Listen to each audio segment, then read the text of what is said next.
And good morning, everybody. Here we are back in for an edition of Trey's Chow Down Live, and had a little bit of technical difficulties there, but that happens every once in a while in this business. I'm here today with Katie from the Ranch Water. Katie, how you doing? Hi, y'all. Hi. Hi, y'all. I like that. Hi, y'all. I like that. We're going to get back with Katie in a minute. We're going to talk about some new exciting stuff we got this week. Y'all, this week, y'all see it right here. Deep Ellum. There we go. Blueberry, watermelon, grapefruit, dill pickle, lemon, and they're all-purpose vodka. That cracks me up. They always said they're all-purpose vodka. Well, what kind of vodka is there but all-purpose? But all their new flavors start rolling off the line this week, and they are going to be in stores soon, or you can go to the distillery and check them out in Deep Ellum. We'll be there Saturday slinging some back. Also, on Sunday, they have the grand opening of Enchilada Ole in North Richland Hills. That's Sunday, October 11th. And if you have not tried Enchilada Ole, let me tell you something right now. It is delicious. They have their first one. They moved it, and now they got their second one opened up in North Richland Hills. It's going to be awesome. Three Forks has moved to Frisco. During COVID-19, they had some issues, so they have moved to Frisco. We went over there and had dinner 2 weeks ago, and it was absolutely awesome. Now, one of the things that I really enjoyed last week was going to Trinity Groves and trying. They have a new cake machine. A cake machine. You put your money in, and a slice of cake comes out. Nice. Can you believe that? Never heard of that before. I made a beeline for that place. I couldn't believe it. And the cake is, they make the cake, it's attached to a bakery, a cake bar. Okay. And they make it fresh and keep them stocked every hour, and it's phenomenal. There was a line of people about 10 deep at that machine. Wow. It was crazy. It was fun, though. It's just fun. And about $5 a slice, and it's a big, thick, huge slice, fresh, It's fantastic. Okay, I went and tried yesterday. I love this. And if you go to TreyChowdown.com, or if you just go to Trey's Chowdown on Facebook or Instagram, you will see this. Went to a new burger concept called K-Pop Burgers and Wings in the Colony.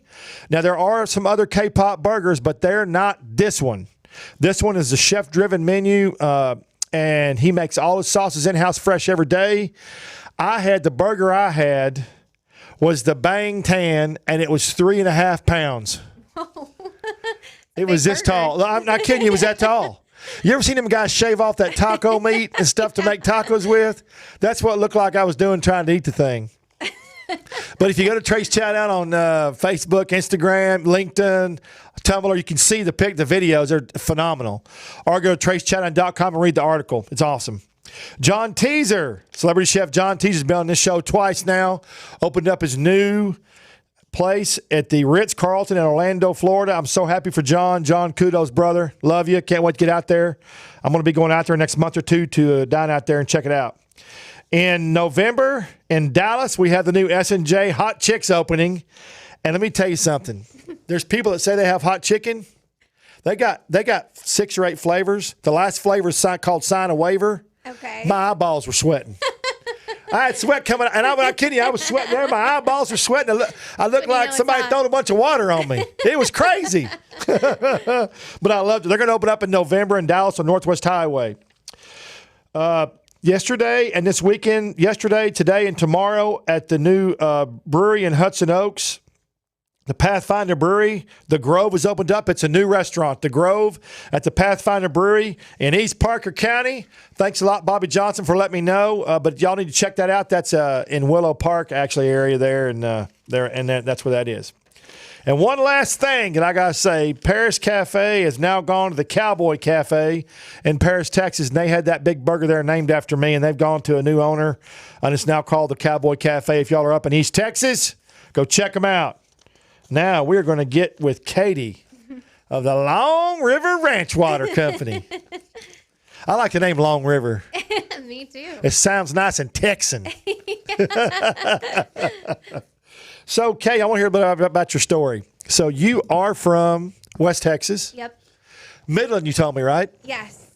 Grew up in Midland. Family's been out there for generations. I think my great-grandfather came out there in search of opportunity. He was one of the original wildcatters out there. And he started a family business that my dad runs now. And then my grandfather actually has a working ranch in far west Texas, close to Alpine. And that's Awesome. even, more out there than Sure. Midland, if you can imagine. Alpine, that's McAuliffe's. They're out there too. Yes. Yeah. Yep. Oh, Yeah. Al. And Mike. Yes. Yep. They kind of dominate the scene around here a little bit. Yeah. Absolutely. Mike's got a cigar company now too. Oh, I mean, not Mike, nice. Al does. Al Cigar. Oh, I've seen those actually. Yeah. Al McAuliffe cigars. Nice. It's perfect. They come hanging out of his mouth, walking around. So did you enjoy growing up in West Texas? I did. I mean, I think it's just kind of a different way of life out there. Sure. And Oh, yeah. coming from a small town, I think that's really been like ingrained in who I am. And Yeah. that's something that I've carried with me everywhere that I've gone, even to the big city. So Sure. Now, I don't know if they told you, but my dad was one of the original guys that helped bring Dairy Queen to Texas. And yes. we had Dairy Queens all over Midland, Odessa, Sweetwater, all the way to Mexico, back up to Oklahoma. I spent weeks and months and years in West Texas, driving every back road you can think of, Clarington, Clyde. There's a lot of them. Oh, boy. That's all right, though. The cops are always nasty. When they stop you at 100 on those back roads in West Texas, they don't say much to you. Boy, you need to slow down a little bit. Well, my dad says, you can't drive by a Dairy Queen without getting one of the cones. Yeah, that's right. Will not stop at one. Yeah. So. People who live in the city do not understand how important Dairy Queen was in West Texas and, certain parts of Oklahoma and New Mexico, because that's all there was. You'd be driving along in the middle of nowhere and there'd be a Dairy Queen. Totally. Everybody be breakfast there. They'd have coffee there. They'd tell lies. So people been married in Dairy Queens. It's been crazy. Yeah, it doesn't surprise me. So did you work on the ranch growing up? I didn't actually work out there. I mean, we would help my grandfather when he needed it, but I wasn't employed at the ranch. But we spent a ton of time out there. I shot my first deer out there. We, helped my grandfather with the cattle, the horses. And we actually, the beginning of the pandemic, we were out there for a lot of time too, which was really nice because it didn't really feel like our life was impacted that much because we were just outside all the time and there's really not many people. So yeah, you're not going to get it out there. Yeah, it was kind of the perfect place to be. So yeah, we spent a lot of time at my ranch in East Texas and our family ranch in East Texas. Yeah. Yeah. It was a lot nicer. Absolutely. And when you're at the ranch, you tend to be outside more and not inside as much. So yeah, exactly. So when you were growing up, was it a cow-calf operation y'all had out there? Yes. Yeah. Yep. So my grandfather has run that for a long time. I don't even know how long. He still got it? Yes. Okay. Yep. So he still has it. And yeah, I mean, the ranch has been a really special place for my extended family. We've done, every Thanksgiving out there, a lot of holidays, really every kind of milestone in our lives, I feel has been celebrated out there. Sure. So it's just been a place that, and also what inspired our business today, that just is really embedded in kind of our family's culture. And Sure. Now you left there and you went to New York, correct? Yes. Now that's a lot of shock change because I travel all over the United States and with what we did. Yep. And New York is definitely okay. You got West Texas. If you had a chart, I think New York will be off the chart. Yeah, okay? It definitely was. I mean, it was a culture shock. For the first, I would say 2 years, I was just trying to get used to living there, honestly. But growing up in West Texas, it would be very hard to get rid of that culture and apply it in New York. Exactly. You could enjoy New York and enjoy all it has to offer. Restaurants, I love the chefs, the restaurants, the food, the nightlife, and all that. But you're not going to ever get where you came from out of you. Absolutely. And I think it was funny because when I was up there, people would always ask about where I came from. And I would Couldn't they just listen to you talk and tell where you came from?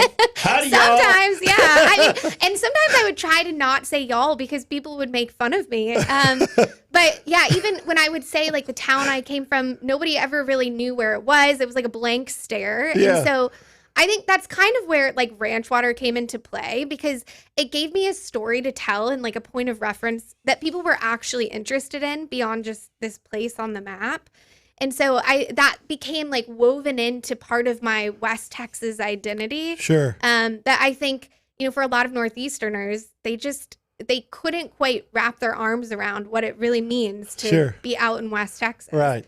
You know what, though? They can't, but if most of them went there one time, they'd really enjoy it. Absolutely. It's just literally what those people think of. Even people who live in Miami or New York, they still think it's the Wild West out there. Do. Because that's what movies And sometimes it is, honestly. Well, yeah, I guess so, yeah.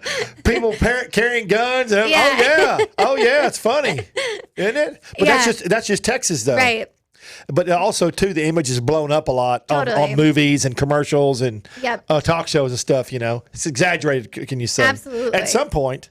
Yeah, exactly. And we actually we took a bunch of our friends from New York out there, I think about 3 years ago. Oh. And it was just hilarious to see them in that environment. I mean, they just, to your point, like they loved it immediately, but it was so different. And even the types of things that they packed, like I told them from the beginning, I'm like, bring shoes you want to get dirty. And they all brought like these shoes that I'm like, how in the hell did you think you were going to walk around in the dirt all day wearing that kind of outfit? But it just was like such an interesting cultural experience, I think, for all of them. So, That's a funny point you made because my girlfriend, Jana, she makes it a point because I do so many events and travel so much with what I do. Yeah. We've gotten really popular. So, but we're somewhere all the different, sometimes we'll make 4 or 5 different deals in one day. Wow. And she makes it a point to ask me where we're going. Yeah. Are we going to be on grass, asphalt, or concrete? It's or true. dirt, or rock, or gravel? Yeah. Because she's been hung in all those places. Right. And last weekend, I hosted and judged a big steak cook-off in Oklahoma. Yeah. I didn't ask where I was going. I thought I was going somewhere in the city. Right. Campground, dusty, dirty. She got. We drove up. She said, "I'm going to kill you." Yeah, you have to plan your outfits around that stuff. I mean, you can't just wear like whatever out there. No, you can't. So yeah, and even like, I mean, there's the cat claws. I don't know if you're familiar with that kind of plant, but they have these like little thorns on them that will just grab onto whatever piece of clothing you have on. And stay there. And they'll stay there and they'll rip, like, I have pants that have like little holes all over them because the cat claws just like take hold. And so you can't just wear like a flimsy pair of pants. You have to like have a real deal. Not these fake stretchy jeans you buy at the store nowadays. Exactly. So what? So you're married. Did your husband? Did you have your daughter in New York or in Texas? So we had her in New York. So we actually met. We went to college at SMU. Okay. He's from Houston originally. Okay. And then we moved to New York because he got a job there. Okay. And then we had our daughter there, and then came back to Texas recently. So awesome. Yeah. So let's talk about how ranch water, because I know ranch water's been around a long time. Yes. I want to let's can we shoot this just up top real quick, Ron? Yeah, can y'all see that right there? Ranch water. Now I know a lot of people who drink this, and it's real popular now. Yep. I spend a lot of time in Florida with my friends, Bobby and Michelle. I spend a lot of time there. Yeah. And a lot of people in Florida are drinking this, but they mix it themselves. But now it's in a can. Yeah. We can take it and just throw it out the window at people. Hey, yeah. And that's really, I mean, when we started, so a lot of this came from when we moved to New York, and we started introducing people up there to ranch water, just the classic cocktail tequila. You were making it up there. Yeah, we were making it up there. And a lot of times, like, we would go out of the city to get outdoors. We would go to, upstate to the mountains, or we would go to the beach, and there was never a convenient way to take ranch water with us. And so it just got my wheels turning of like, how can we package this in a way that makes sense so that we can start to take it around with us and do these outdoor activities that we love to do. And obviously, as you know, the ranch, it's all outdoor activities all the time. Right. So that's kind of what started this whole thing. And we've really, for me, ranch water is something that is just so embedded in where I come from. And we've been drinking it out there for so long that I couldn't even pinpoint the first time that I had a ranch water or like, where it really came from, because it's just something that everybody says and orders out there.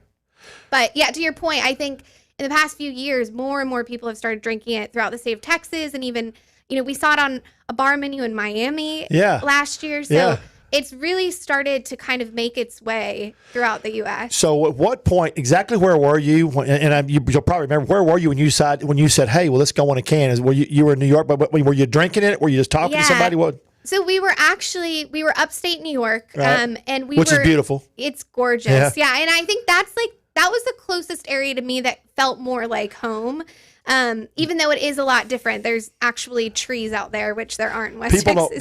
When people think New York, they think of downtown New York. Yes, they don't publicize upstate or anything. So so that we were out there, we were around a campfire with some friends, and we were just talking about it. We're like, what if we actually just put this in a can? Like, do you think we could get it out there? And after a couple drinks, like, anything sounds like a great idea. Yeah. And so we're like, hell yeah, like, let's do it. So at the time, like, we, our neighbors in New York were from Texas.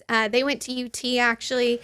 And so the four of us just kind of started to figure it all out. And I spent the most part of my career in branding and advertising. So I really brought that element of it, to the table. And also just being from West Texas, I think I understood a lot more of like what ranch water stands for versus just being a trendy drink. Also, too, you could brand it, because if you took that to somebody in New York and you said brand this, they would have not a clue. Exactly. They wouldn't have the passion, the idea, or the drive to market that, because they wouldn't have a clue. And I think that's what has been different about our brand, is that there's just this authenticity to it. It's not like we are jumping on the bandwagon of something that's popular. We're taking something that is really beloved in our like culture in West Texas, and we're trying to introduce it to more people and tell the story behind it and really share like what our culture means, which it's like those hardworking, almost like, values of the American West. And I think that's something that,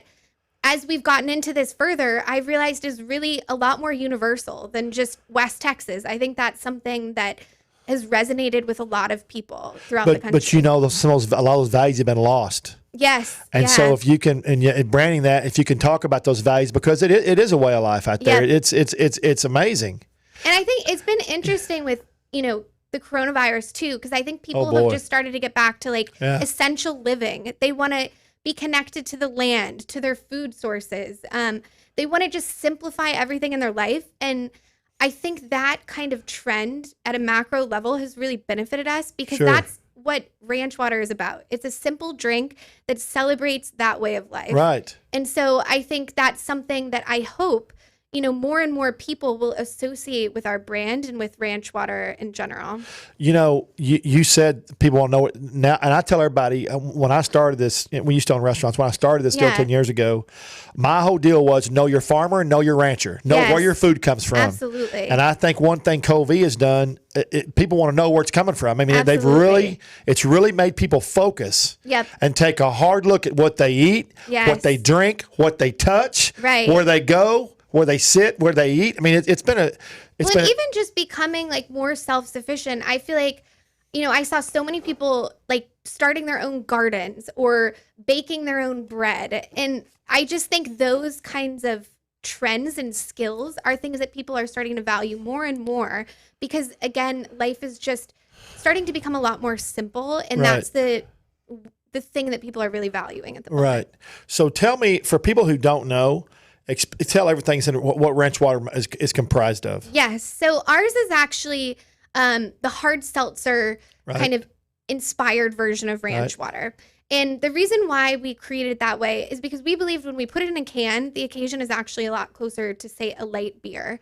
Okay. And so, we wanted it to be a couple of things. We wanted it to be sessionable so that you could drink a couple of these over the course of, an afternoon or evening. It's not something that has too high of an alcohol content where you only really want one. Right. We wanted the flavor profile to be like... I never wanted one of any drink. Let me tell you right now, if I can't have 10 or 15, I'm not popping it. I'm with you on that. But sometimes it's like a martini or something. You're not going to like pound a ton of those. So this, we just wanted it to be something that was light, refreshing, had it we actually use real lime juice. Right. And getting that lime flavor was really important to me, because I wanted it to literally feel like you could squeeze a lime in your can. Because I think that's one of the markers of ranch water. And then we've come out with some new flavors. So our Rio Red actually has Rio Red grapefruit juice from the Rio Grande Valley. And that, again, it's just using that fresh juice, keeping it really light, simple, refreshing. Sure. And then the one that is my personal favorite, and I don't know if I'm supposed to say that, but is our spicy. And that actually uses the state pepper of Texas, which is jalapeno. Okay, wait. So you have a spicy. Did you bring that today? Well, it's sold out at the moment. You came here and didn't bring me a can of spicy. I know. Actually, you know what? I have a case that's being brought to Fort Worth in the next hour, so I'll get you some. So that's your favorite. That's my favorite. Yeah. So you have regular. Regular. You've got grapefruit. Yep. Now regular's kind of got a lime twist to it. I mean, a Yes. lemon twist, right? Or It's lime, fresh lime. Fresh lime, and then this has got the grapefruit. Yep. And then the jalapeno. Now the jalapeно's got to be good. Well, if it's sold really out, you know it's good. Yeah, and it's like I think my preference for spice is really high. Right. But we knew that to be palatable for Right. a broader audience, we needed to temper that a little bit. Right. So it's something where it's enough of a kick to where you get that spiciness, but it's not so much that you're like, holy shit, if I drink more than one of these, like, I'm not going to make it through. Yeah, I'm we spent all day in the bathroom. You know what? When you said branding a while ago, when you were talking around the campfire, you said, hell yeah, let's do it. Yeah. That needs to be on a T-shirt. You need to have hell yeah, let's do it with the Ranch Water brand on. That'd be neat. Yeah, that is a good one. That's great. I should hire you to do our Hell marketing. yeah, let's do it. We should put you in the commercial.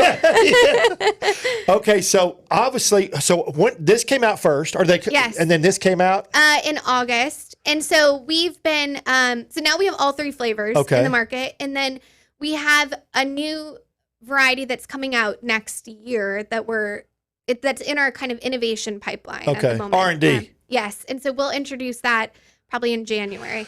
So when you create a flavor, like when you create the first flavor, even though you knew what you wanted, how long did it take you start to finish to get the flavor that you wanted, the flavor profile you wanted in your first flavor? Yeah, so I think I mean for us it took over 2 years because we were really particular in what we wanted the profile to be.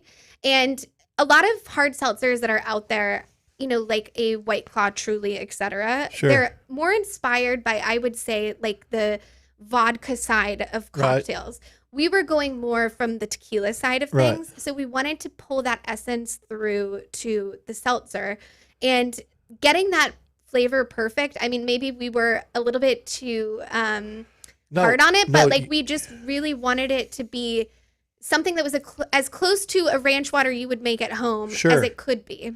You know what that was, don't you? That was passion. Yes. No, I'm serious. Yeah. That's what it was. Yeah. That's why you're sitting in that chair. No, I'm serious. It's passion. And that's what drove you. That's what you took that, hell yeah, let's do it. And it took you 2 years, but it's a passion. And looking back, we're like, it would have been a lot better if we had been a year earlier to market. I'm sure our business would look so different, but you know, we probably wouldn't have the recipe that we're so proud of today that we really labored over every little, you know, detail of. You can't rush perfection. Yeah, exactly. You can't. I should tell my partners that. So it's the stories on the back. So when I started building the brand, I was really inspired by this legend that's told in West Texas of where ranch water comes from. And as the story goes, a wild-haired rancher originally concocted it. And after drinking it, he followed miles of Texas stars until he fell asleep under a pinon tree. And when I say miles of Texas stars, and you might understand the geography better, but he actually went from Marathon, Texas to Fort Davis, Texas, which is about 50 miles. Yeah. So the drink obviously inspired him enough to go that far. Yeah. So I loved that legend. And I think that's not in a car. You can explain that. He didn't go 50 miles. Right. He walked. Run in a car. Under the Texas stars. Right. So, and I just, you know, as with most great Texan things, I feel like there's a legend behind it. And I just felt so inspired to share that story and that legend with more people. And it obviously felt very connected to where I come from. And I was, you know, a lot of times thinking of my grandfather, that rancher from Fort Davis, and, you know, someone like him that was on that journey. Right. And so that's really what I started to tap into when we were building the brand. No nonsense kind of guys. Yeah, exactly. And I've said before, like, I think it's kind of a no frills, get the job done drink. Right. And I think that's also the spirit of the people from West Texas. We're just no frills, get the job done, kind of essential living people. I like that essence comes through on the label, because a lot of labels got all this crap on there, which is very hard to see what the actual drink is. Absolutely. And it's just very plain, but it's a no nonsense label, which is kind of what you believe the drink is. You know, it's a no nonsense drink. So and I think that was like at the core of everything, is just the simplicity of the recipe, of the brand, of the way of life. I think there's a beauty in that and just not overcomplicating things. So when you were, because I had an energy drink at one time. Yeah. And I had to go through lots of flavors to get my energy drink flavor I wanted. Okay. Yeah. I know how long it took me. How long did it take y'all when they were mixing? Did you go to a flavor house? Yes, okay. we did. Yeah. So, Arizona, California. they're actually kind of all over the U.S. Yeah. But we basically would tell them like examples of the types of flavors that we wanted Sure. and give them a proxy for that. And then they would come back to us with like these almost like little glass bottle vials. Right. And we would try those every few weeks Yeah. and then we would give them a lot of detailed feedback. We would do some focus groups to make sure that like, I mean, I don't have a professional palate. Like Right. we wanted to make sure that other people liked this too. And then, through that whole process, we got to the place where we were like, okay, I think this is it. But even right before we went to market, I like had Were you double guess yourself? Like I had like a nightmare where I was like, oh my God, like is it right? Like, do we need to make one last tweak? And I even like, woke my husband up. I'm like, what do you think? And he's like, we just got to let it go into market at this point. And I think like that's just the perfectionism that we were really after. Passion. Is that we wanted it to be something that we were proud of and that people loved as much as we do. Sure. I actually went to a flavor house and sat there for a week. Yeah. I mean, I'd go back and forth, in there, out, in, out, all day long. It got to be where it was like, if I taste one more, and I had to taste it, and there was caffeine, and I was just jacked all week. I mean, I was like, an energy drink, I can only imagine. Oh my God. Yeah, you can only imagine. Couldn't even understand myself talk. Your heart rate was probably through the roof. Oh man. So that's awesome. So when you created the first flavor, how long was it before you created the second flavor? So we kind of did them all. Once we got to like, okay, this is a really good base recipe, then we simultaneously started developing the other flavors. And we always knew. So when we looked at the hard seltzer category, right, one thing for me is I just felt like the expansion was driven by what we called a sea of sameness. So it was a lot of brands with like fruity flavors, skinny cans. Yeah. So to carve out our point of differentiation, it was actually very easy to just say, we want to create something in a flavor profile that gives the consumer a different choice.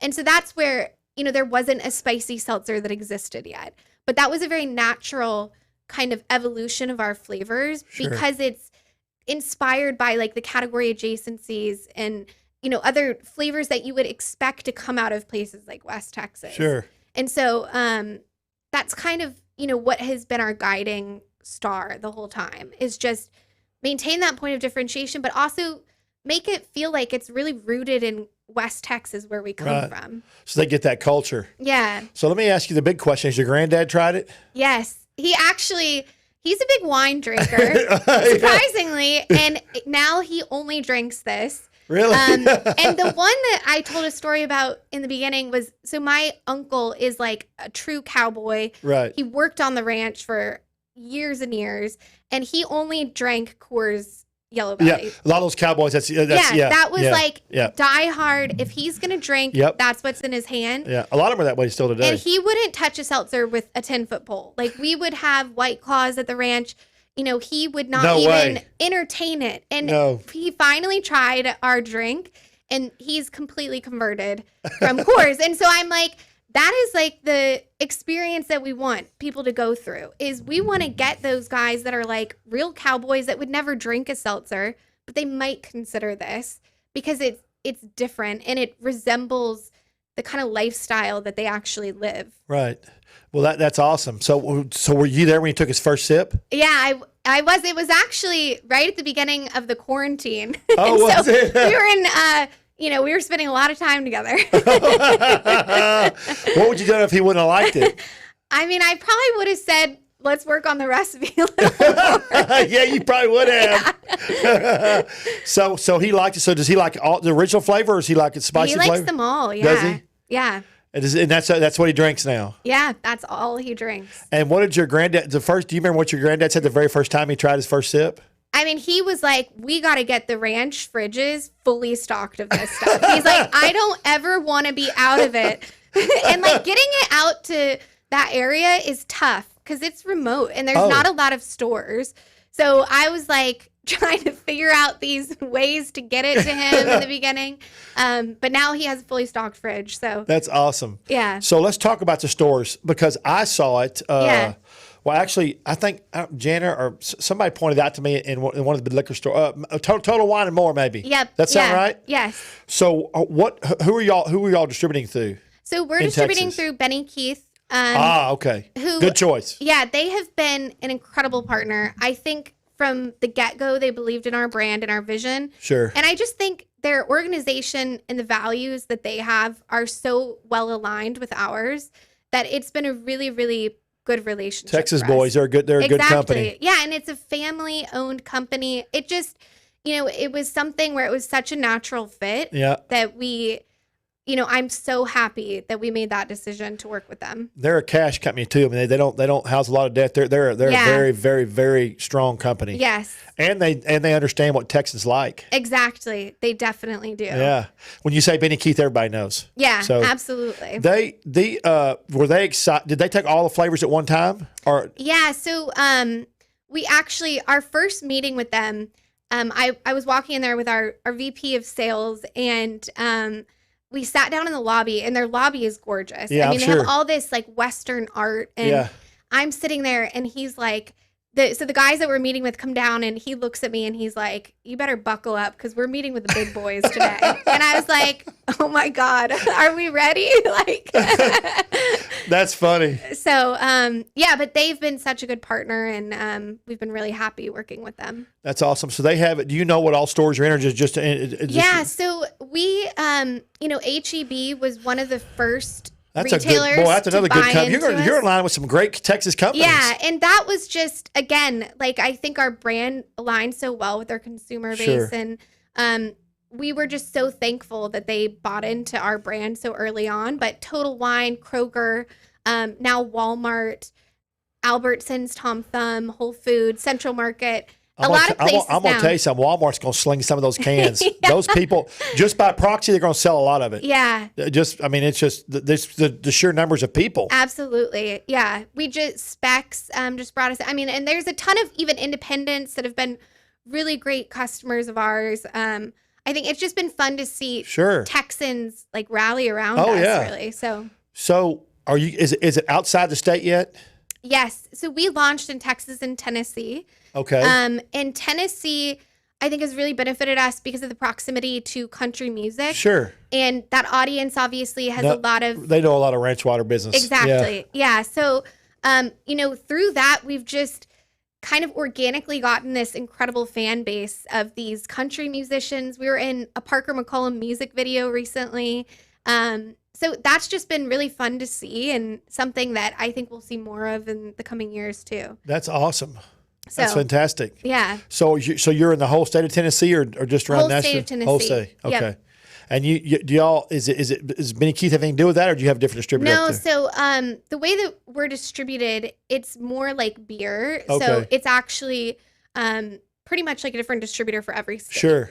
So That's like we were the energy drinks. Yeah. It'd be Coors. you have to put like a patchwork together. Yeah. And but it's fun. I mean, I love meeting all these distributors.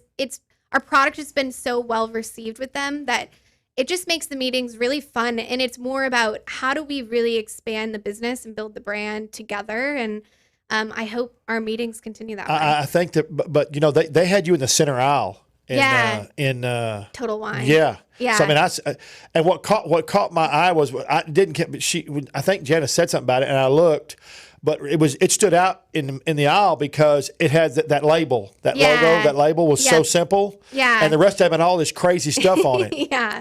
Exactly. And that's why it stood out to me. Yep. So they're doing a good job there. That's for sure. Yeah. But also too, if it's good, that it'll sell itself. Hell yeah, right? It'll sell itself. Exactly. And I think that's what, first it was people were interested in the packaging and the brand, but then it's like once they taste the liquid, that's what really encourages them to go back and buy it again. And so we've been really happy to see that people have loved the liquid as much as we have. So fortunately, So I'm going to ask you. Yeah, I know you're going to have an answer for me because I can tell already you were indecisive before you launched. So yeah.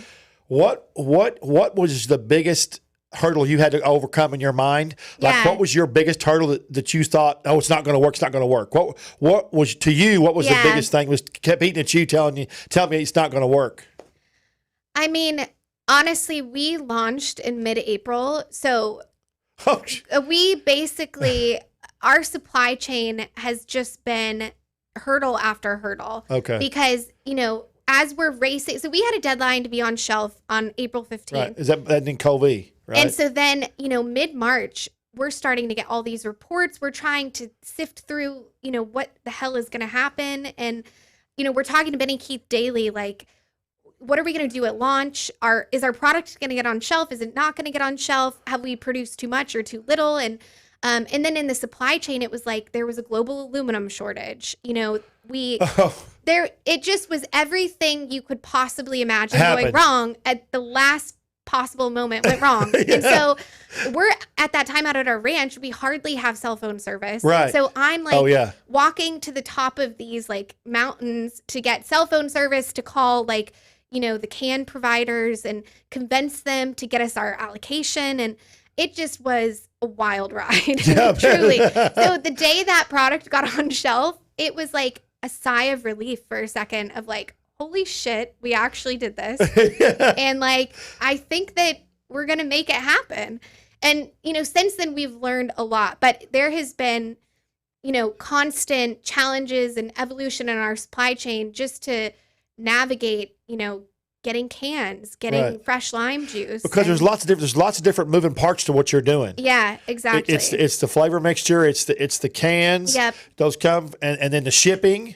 Yep. And the distribution network. I mean, it's a big thing. Yeah, and even there was one point where our product was selling out so quickly that Benny Keith was like, really on us. They're like, we need our next order in 2 days. And so we're like, no way. We're busting our ass and we're trying to get it out the door. And then finally it gets picked up. It's on its way. And to Benny Keith's warehouse, and the truck gets in an accident. And we're just like, everybody was fine. And, some of the product was damaged. But at that point, it was like every can was so critical that we were just like, oh, my gosh. You literally had everything happen to you, didn't you? So it was just, you just don't see big 18-wheeler wrecks that often. You see little bumper fender benders, but not. Right. And they sent us pictures, and it was like our pallets were completely turned over. And I'm just like, at that point, after everything we had been through, honestly, it didn't even faze me that much. Because I'm just like, you were in the saddle and you're ready. We can get through this. Like, we're gonna be fine. But it's been a really steep learning curve. Just not only managing a complex supply chain, but figuring out how to do that when there's disruptions in every piece of the business. Every time. Yeah. So the I'm gonna go back because I'm ADD and I keep throwing around on mine. Yeah. The jalapeno flavor. Yep. When did you think about that right when you did the first flavor? Or yes. Okay. Yeah. So that was one we always knew. We were like, we're going to do a spicy because we love spicy. And if you think about, in bars, so margarita is the number one drink. Right. And a lot of the most popular customization is a spicy margarita. Right. So it just made a lot of sense. And the second we tasted it, we honestly considered for a second, we're like, do we launch with spicy because it's so good? Is that good? Or do we launch with original? And so I think we're really happy to have all three now. I think it's a good balance of flavors and options. And so when you were doing your flavors, when you were not the canned flavors, but when you were mixing at your house, just spicy, did you use a real jalapeno? Yes. So did you crush it up, or did you just how'd you do your flavor? Yeah. So I think when you make it yourself, I really tend to just do slices, and then they always say the spice comes from the seeds, and the oil in it. Right. So you can kind of make it more spicy or less spicy based on how many seeds you get in there, which I tend to like more. Yeah. But with ours, it's the flavor from the oil of the pepper, so you can get to that essence of it. So you're using actual oil from the pepper. Yes. That's what I was trying to get at. Because that's what's makes things really spicy. A lot of drinks use artificial flavoring. Yeah. And so I wanted to be sure. I mean, and you told me this, but I was trying to get a way to come at it for you to tell me. So it comes from that, but I will say that it's not. So you will probably drink it and think this isn't very spicy, but that was intentional. Right. Because everybody can't drink. Yeah. You don't want to have, 5 spicy margaritas. Sure. If they're super spicy. Right. So that was who? I mean, I've done it Speak before. for yourself. So is this being sold in bars on premise yet, or just in liquor, or just off premise? So that's been the other interesting piece is like we went to market, it was the shutdown. Right. And then slowly, I mean, obviously there's been kind of a back and forth. The bars opened for a little bit, then closed, and then it was the capacity. So we are in a couple of bars, but now that, Texas, it was just announced we'll start to open all bars mid-October, I imagine that we'll see our product in a lot more. And we are also, so the NFR is coming to Fort Worth, which I'm sure you know. Oh, yeah. And so we are also doing some things with them around that time to have our product there. Awesome. That's definitely a place for you. Yeah, absolutely. Yeah. And excited that it's in Texas. I know. Well, yeah, it won't be the same as it is in Vegas, but the NFR is awesome. It'll be good anywhere it is, but. Well, and this is where it started, which I didn't know, which is so cool that it's coming back here. Don't you know all good things originate in Texas? Obviously, yes. My gosh. West, east, north, south. It's all where it comes from. Look at the cattle. How did Fort Worth come about? Right. Exactly. Same way. So that's awesome. So have y'all ever thought about considering putting it on? Can that be put on tap? So we don't want to right now, because I do think there's just an experience you get with having it in the can that can't really be replicated on tap yet. That's not to say that it's out of the realm of possibility, but what I do like about our product is that it's very flexible. So we've actually done a lot of like dressing up the can ourselves, right? Like putting tahini around the rim, putting a little like Cholula on the like lid. Wait, did you send me a picture? Did I get a picture of one of those? The Cholula can. Yeah. That looks really cool. It's really good. I call it a loaded ranch water. You call it loaded ranch water? Yeah. And that's just like for spicy, for example, if I want it more spicy, I'll add my own hot sauce to the lid, and that's where it gets like a real kick. On the lid of the can. Yeah, and then you just pop it open and a little drops in. And then you kind of sip it while you're sipping the liquid. You're a pro at that, aren't you? Yeah. So I found a lot of creative ways to dress it up too. When did you try? So the can I got the picture of. Did y'all do that with any other flavors or just that? Yeah. So you just kind of line it with a lime, and then you can do anything. You can do salt, tahini. Someone told me to try taco seasoning, which I thought sounded kind of good, honestly. Did you try it? I haven't tried it yet. No, I'm telling you, it'll be good. Yeah, I mean, that was one that I was like, I wouldn't have thought of it, but definitely going to try. Spices, come on, man, that'll be delicious. Yeah. So I think there's kind of endless. We actually, we just posted about something today. We saw some people making Bloody Marys with it, where you like pour a little bit out, pour a little bit of the Bloody Mary mix in it, and then you put like a little stick with a pickle on it. And there you go. People getting creative with ranch water already. Yeah. We're going to have ranch water Bloody Marys for long. In a can. Exactly. And have you seen like those draft tops too? So there's a little tool now, and we were just getting all these Instagram ads about it, but you can actually twist it and it takes the pop top off. So it's more like a cup. Oh. So that even opens up the possibilities of like what you can mix in it. And that's neat. So yeah, so I think that's where I see with bars. It's like, I think the bartenders getting creative with how they dress the can. Sure. Because I think there's endless possibilities there. All about that training. Which actually, have you ever heard of chamoy? No. This is another one that was like an interesting learning experience. What is chamoy? So chamoy is like this fermented fruit paste that is, they say it has like a umami kind of flavor profile. So it's sweet, sour, like spicy. Yeah, that'd be good. And it's almost like this fruit paste that you dip the can in. And then when you open it, you're drinking the drink, but you get that like sweet sour with it. Wow. And there's all these local kind of mom and pop people that are making chamoy throughout Texas. And so we saw our consumers doing the chamoy cans, and we're like, we got to try it. And now I actually like will crave it sometimes. I'm like, we got to go get our chamoy so we can make it. That's awesome. So yeah. So what was the most exciting thing for you was it the original, okay, hell yeah, let's do it, and we're going to do it? Was that at what point were you the most excited about doing it? So I think when we actually got the product on shelf, and again, it was this crazy journey, and we kept calling Benny Keith. We're like, what stores is it in? Like, can we go buy it? Where is it going to be? And they're like, we don't know yet. We don't know yet. So finally, we see it goes into this craft store in Dallas, and we're like, oh my God. So we're out in West Texas. I'm like, I have to call the store and just make sure it's on the shelf, see what's going on.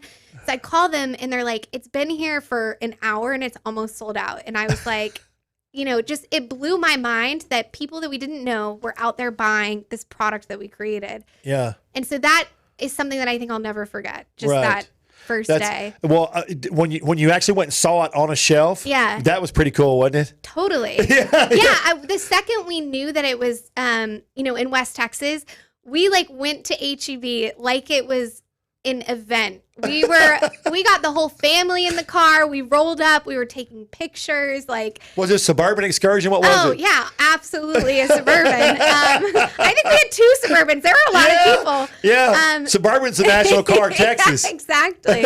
So we rolled up. We went in the store. I'm sure they're like, "Who are these people?" But yeah, that was fun. Did you buy it and get the restaurant and pay for it? Oh, totally. Yeah, obviously. That's exciting, wasn't it? Yeah, that was very cool. Who was all with you? So we had my parents, my brother, my sister, my aunts and uncles. I mean, it was like I said, everybody really came out of the woodwork. That's awesome, though. Yeah. So tell me about the hat band up there. We have that hat. Yes. It says it's a leather ranch water hat band. It's up there on the shelf up there. You can see it, but it's really cool. And tell us the story about how you did that. Yeah, so we there's a store called Big Bend Saddlery that's out in far West Texas, and they just do these beautiful custom pieces. So I actually have a sterling silver belt that they've made me with our Lone River logo, and they do these hat bands that are engraved with whatever you want. And so we just thought it was kind of a special thing to do with our branding and a way for us to work with, honestly, a craftsman out there that we really respect and love, and to make something that we could kind of share with other people and give you a taste of what that craftsmanship looks like from West Texas. That's awesome. So I have not asked you this yet. You have ranch water, but the Lone River, where did that come from? Yeah, so so Lone River, and actually our brand symbol. So we were inspired by a lot of, and I'm sure you know this because you guys have a ranch from what I understand. Yes. So the ranch brand, when people say the word brand, it originated from the ranch brand. And there's a whole language out there for the different brand symbols. And so that's what we were originally really inspired by, but we wanted to modernize it a little bit. And so that's kind of where we got to the Lone River symbol. But we also really liked the symbolism of, they call it a witching stick, or a forked stick. Right. And in far West Texas, there's actually people that will come out to your property with this forked stick to help you find water for water wells. Right. And so it actually, if you look at a forked stick, it looks a lot like that. And again, it's just that symbolism of finding water in a place where it's really scarce. So I think, and then separately, just the words Lone River to me represent that kind of standing for what you believe in, and you don't have to follow the crowd. You can do something, that really stands apart from that. And so I think it's kind of speaking to that journey, not to take this too philosophical. But that's awesome. Yeah. You know what that is? That's our passion again. That'd be a good commercial, guy with the witching stick. I've seen that done a lot. Did they do that on your ranch? Drinking a can of ranch water. That'd be awesome commercial. Yeah.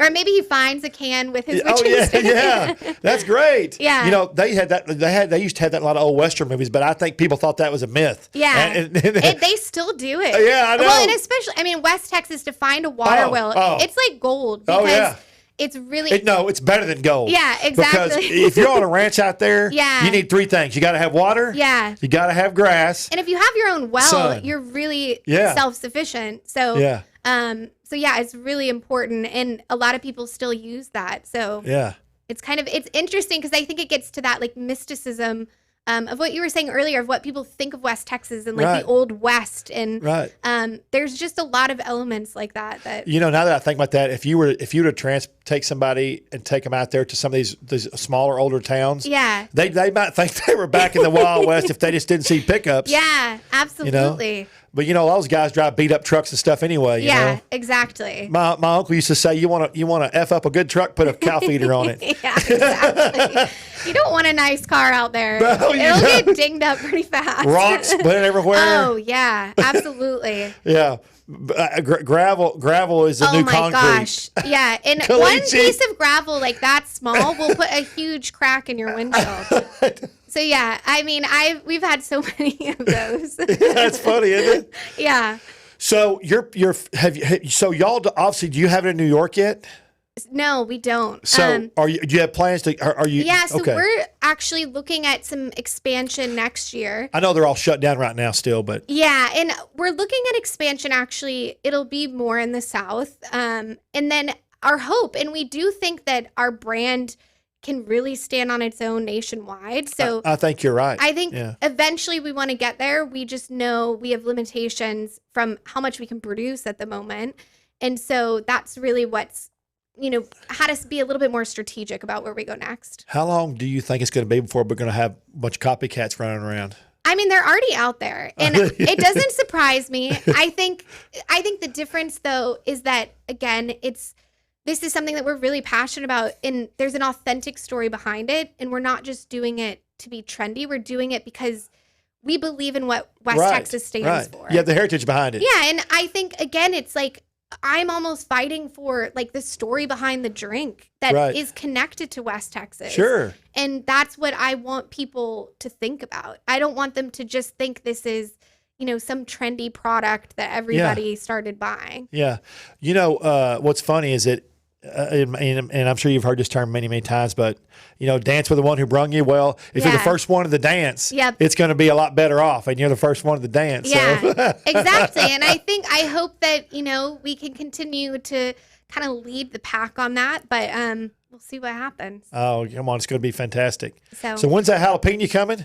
It's here. Well, it's just not in the studio, but we'll get you plenty. I'll get you a fridge full. Are there any stores that have it? Yes. So it is in every store that we're sold in right now. So your Total Wine that you go to, you'll probably be able to find it there.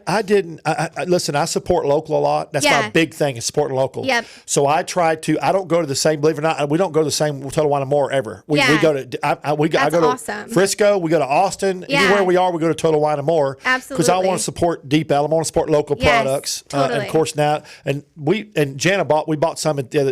Nice. Yeah. Thanks. When we were doing the show, I didn't have the, when before we talked to you and we scheduled the show, we scheduled real far out, but I didn't have the picture of the can. Yeah. And when Jenna was asking about the ranch water, I said, I think that's it. That looks like it. I mean, it's a pretty simple can. And so we bought that. Yeah. Nice. Good. Yeah.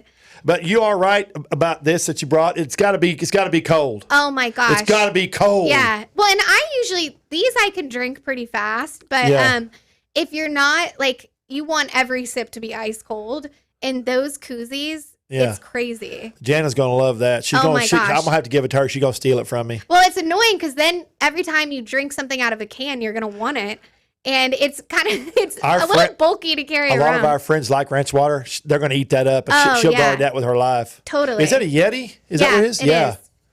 Yeah, it's really neat. It's heavy, too. Yeah. It's a real one. You can get the fake Yetis now, and it ain't the same. Yeah. No, I love those. Yeah. So if people want to find ranch water, what's the website? So our website is loneriverbevco.com. Lone River Bevco. Yes. Okay. And then our Instagram page is @ranchwater. So super simple. @ranchwater. And if you go to our Instagram page, you can actually link directly to our website.